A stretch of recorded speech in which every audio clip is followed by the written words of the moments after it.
Hi students, good morning to all. Today we discuss the subject English Unit 4 Prose. My Reminiscence, written by Rabindranath Tagore. After seeing the author introduction, before we see this glossary. Glossary first. Ineffable. Ineffable, beyond expression, too great be to express it. Ineffable, beyond expression, too great to be expressed. Language, moving slowly. Language means moving slowly. Planting, sounding sad. Planting means sounding sad. Some sad sounds that is hearing by the people sounding sad. Ministrations, the act of helping or caring. Ministration means not our chief minister or that other ministers who are the chief minister and the other ministers, they are not. Ministrations mean the act of helping or caring. Helping means to the people who want some of the helps, who are doing that is helping and caring. Who are in a ill, we want to help and care to them. Ministrations, the act of helping or caring. Route, causal. Route means causal. Clustering, forming a group. Clustering means forming a group. Forming a group means we can say that a group of peoples who are attend the meeting. Forming a group. As a headmaster, give the announcement to the staff, to all of them come and attend the meeting. Meeting means the forming a group. Who are forming a group? Belching, to let air come up. To let air come up. Veritable, more exciting. More exciting means when our father went to the out of station or other country, when he return our home, we are more exciting. What our father get, what our father buy, what our father give some of the gift. That kind of expressions is called the veritable, more exciting. What is happened? What the father give gift for us. That kind of exciting we have it. Grab clothes. Grab means clothes. Who are the people wearing the clothes? That is a grab. Okay, students, this is the glossary. For another one time, I just read it here.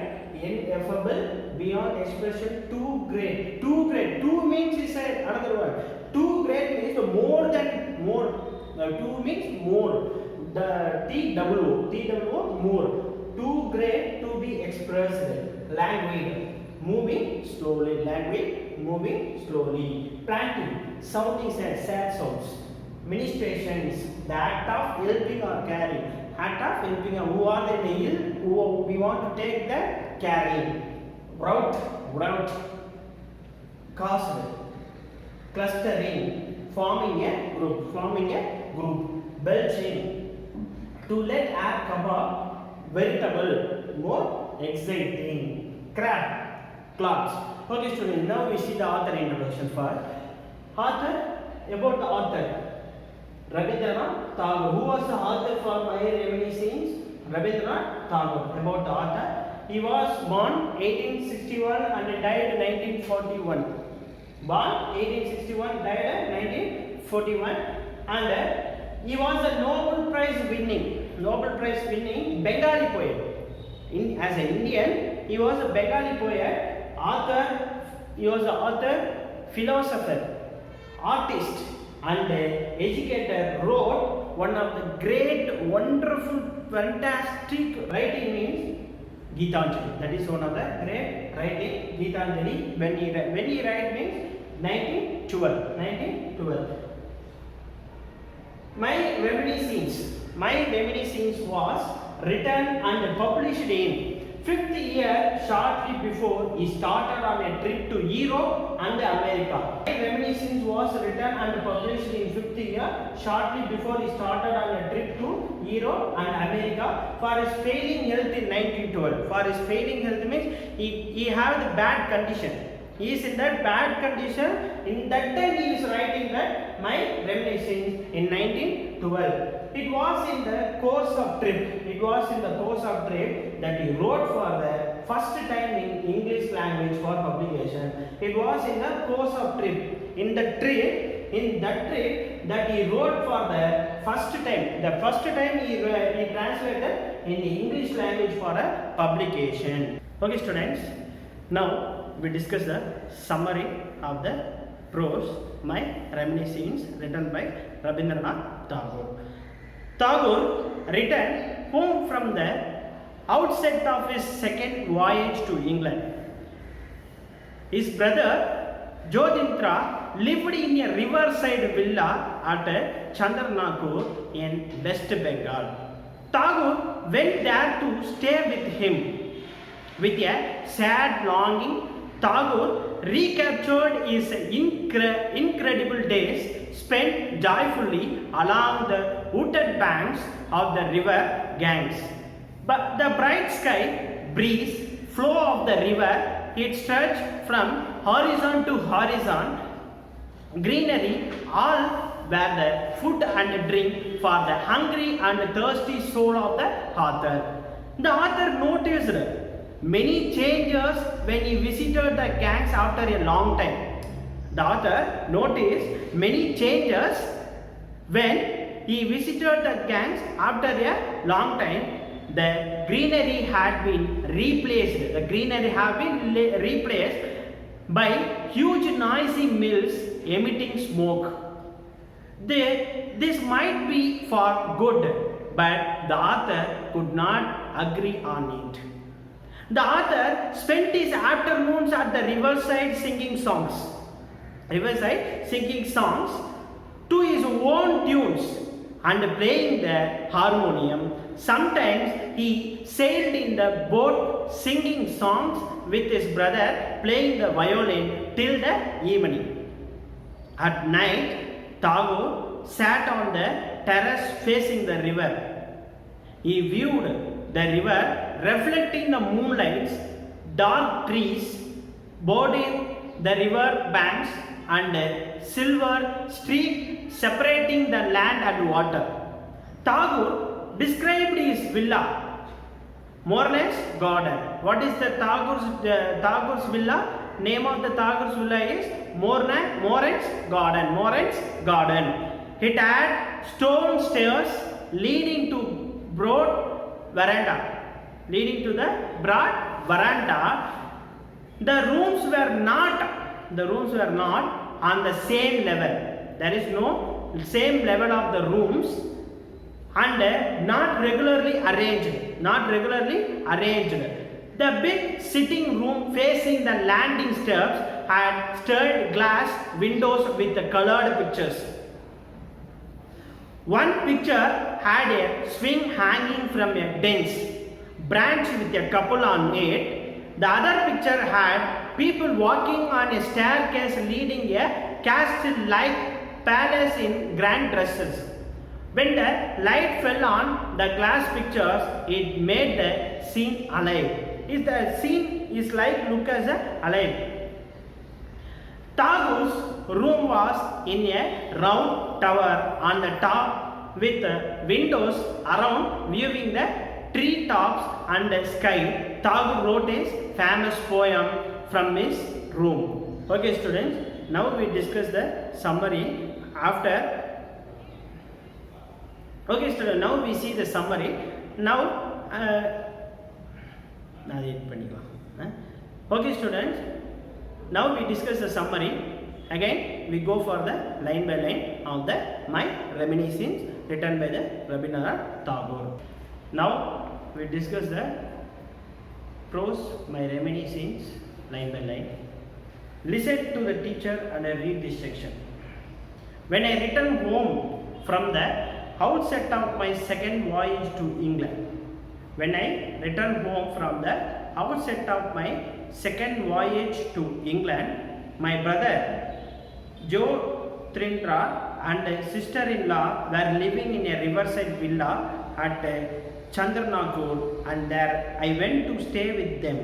When I returned home from a outset of my second voyage in England, he just coming here his own place a second voyage voyage to England. My brother Joindra and sister-in-law were living in the riverside villa at Chandranagore, and there I went to stay with them. The gangs again those ineffable days and nights, languid with joy, sad with longing, attuned to the plaintive babbling of the river along the cool shade of its wooded banks. This Bengal sky full of light, this south breeze, this flow of the river, this right royal laziness, this broad leisure stretching from horizon to horizon and from green earth to blue sky. All these were to me as food and drink to the hungry and thirsty. All these were to me as food and drink to the hungry and thirsty. Here it felt indeed like home, and in this I recognized the ministrations of a mother. Ministrations means, already I told you that in the glossary. Ministration means helping and caring. Who are carrying you? The mother only carrying in your home, because if you are not to eat the food, who carrying you? The mother only carrying you to eat the food. That was not so very long ago, and yet time was brought many changes. Our little riverside nest, clustering under their surrounding greenery, have been replaced by mills, which now dragon-like everywhere rear their hissing heads, belching forth black smoke in the midday glare of modern life. Even our hours of mental siesta have been narrowed down to the lowest limit, and hydra-headed unrest has invaded every department of life. Maybe this is for the better, but I for one cannot account it wholly to the good. These lovely days of mine at the riverside, lovely days means wonderful, the happiness days. Though these lovely days of mine at the riverside passed by like so many dedicated lotus blossoms floating down the scared stream. Some rainy afternoons I spent in a veritable frenzy singing away old Vaishnava songs. I spent in a veritable frenzy singing away old Vaishnava songs to my own tunes, his own tunes, accompanying myself on a harmonium. On other afternoon, he would drift along in a boat, my brother Jodhendra, accompanying my singing with his violin, and he as beginning with the Puravi 50. We went on varying the mode of our music with the declining day. We saw on reaching the Begaga 50, the western sky closed the doors of its factory of golden toys, and the moon on the east rise over the fringe of trees. Then we would row back to the landing steps of the villa and seat ourselves on a quiet spread on the terrace facing the river. By then, a silvery peace rested on the both land and water. Hardly any boats were about. The fringe of trees on the bank was reduced to a deep shadow, and the moonlight glimmered over the smooth flowing stream. The villa we were living in was known as Moran's Garden. A flight of stone flagged step led up from the water to along broad veranda which formed part of the house. The rooms were not regularly arranged, nor on the same level, and some had to be reached by short flights of stairs. The big sitting room overlooked the landing steps had stained glass windows with colored pictures. One of the pictures was of a swing hanging from a branch half hidden in dense foliage, and in the chequered light and shade of this bower. Two persons were swinging, and there was another of broad flight of steps leading into some castle-like palace, up and down which men and women in festive garb were going and coming. When the light fell on the windows, these pictures shone wonderfully, seeming to fill the riverside atmosphere with holiday music. Some far away, long forgotten revelry seemed to be expressing itself in silent words of life. The loud thrills of the swinging couple making alive with their eternal story the woodlands of the riverbank. The topmost room of the house was in a round tower with the windows opening to every side. This I used as my room for writing poetry. Nothing could be seen from thence save the tops of the surrounding trees and the open sky. I was then busy with the evening songs, and of this room I wrote. There were in the breast of limitless space clouds and lakes to sleep. I have built my house for thee, O poesy, O poesy. Okay, children, this is the summary, and then we see the synonyms, antonyms, and short answers. Okay, students, now we discuss the synonyms and antonyms. First, we see the synonyms. Synonyms: plaintive, sounding sad. Plaintive, sounding sad. Siesta, afternoon nap. Siesta, afternoon nap. Frenzy, uncontrolled person who have the emotion. They never have the controlled. That is called the uncontrolled. Language is moving slowly. Route, castle, grab, cloths. Clustering, forming a group. Veritable, more exciting. Glad, bless. Checkered, changing pattern.